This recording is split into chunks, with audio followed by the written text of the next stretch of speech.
你怎么这么慢啊？现在才追来，等你半天了。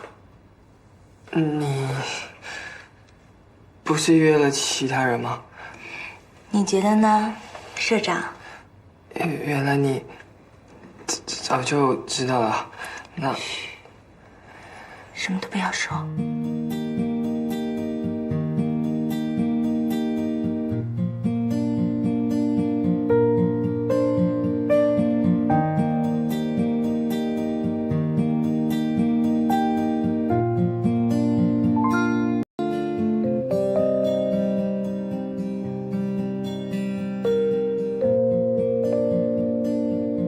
你是什么时候发现我是新社长的呀？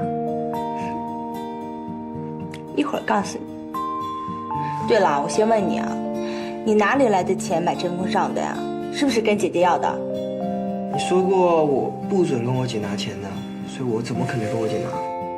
那么多钱你从哪里搞来的？我卖了我自己的股份。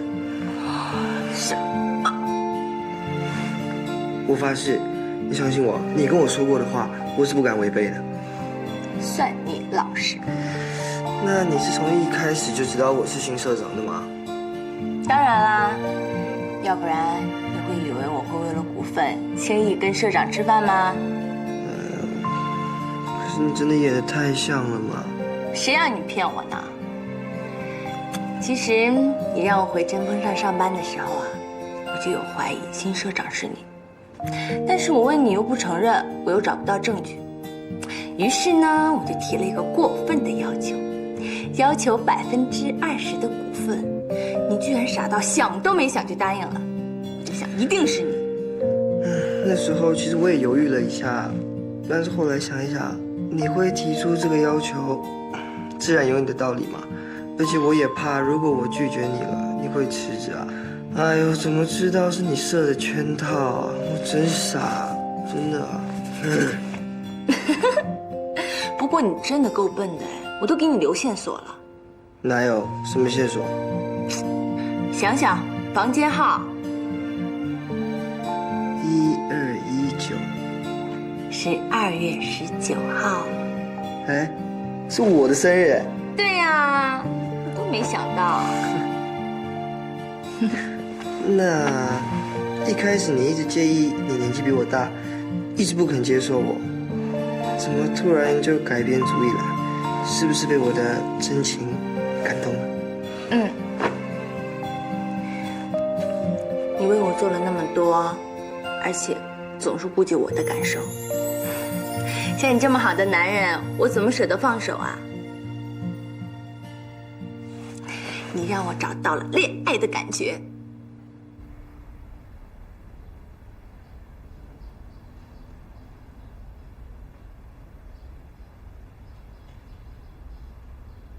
还不吃啊？我没胃口。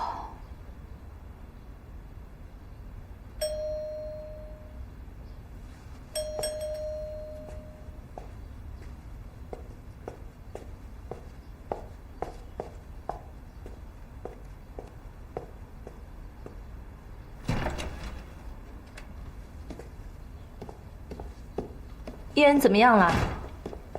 不太好，从昨晚到现在都没有吃过东西。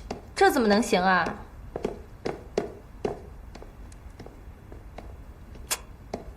你又不听话了？为什么不吃饭啊？我现在还没有胃口，不想吃。你这样身体怎么能受得了呢？能不能别折磨自己了？一会儿我饿了，我会吃的。好吧，我出去一下，马上回来。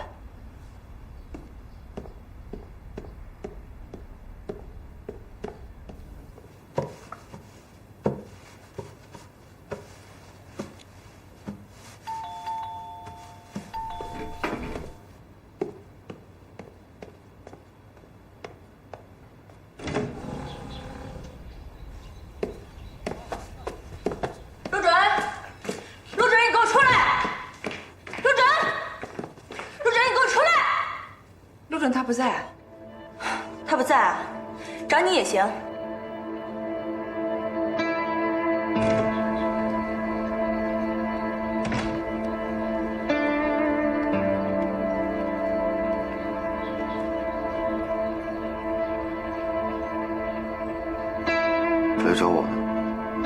别气馁。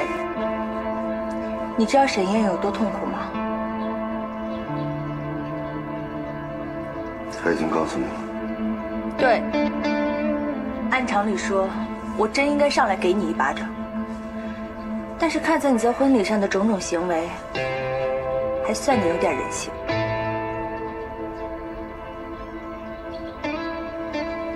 他还好吗？不好，非常不好。我已经把你的真实身份告诉你们了。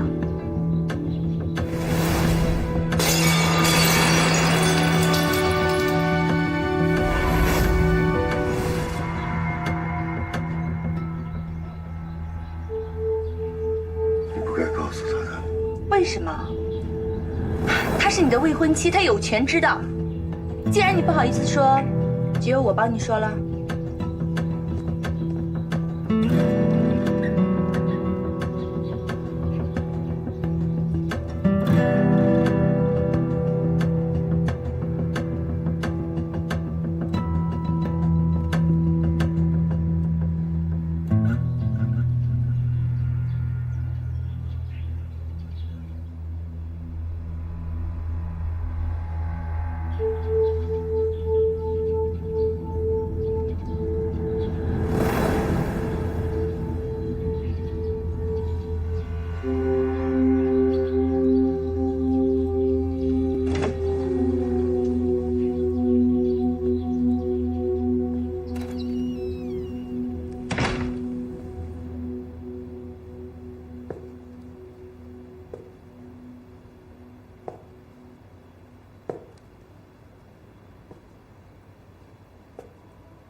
只要你回来，只要你留在我身边，我就没事。这是我不小心打碎的，我来收拾。不用管，不用管，没事。村委来过了，他该跟你说的都已经说过了吧？不要说了，他说的是事实。不要说了，我不是陆准。不要陆准，不要说了。已经陆准，你是我的陆准，真正的就是我的陆准已经死了。你就是我的陆准，我求求你了，我求求你了，我求求你了。对不起，我错了。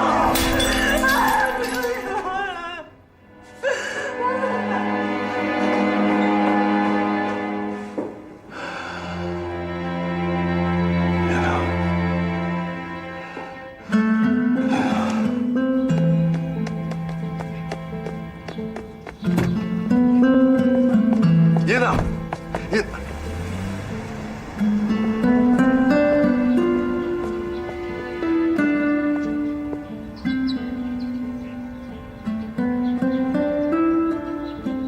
我去，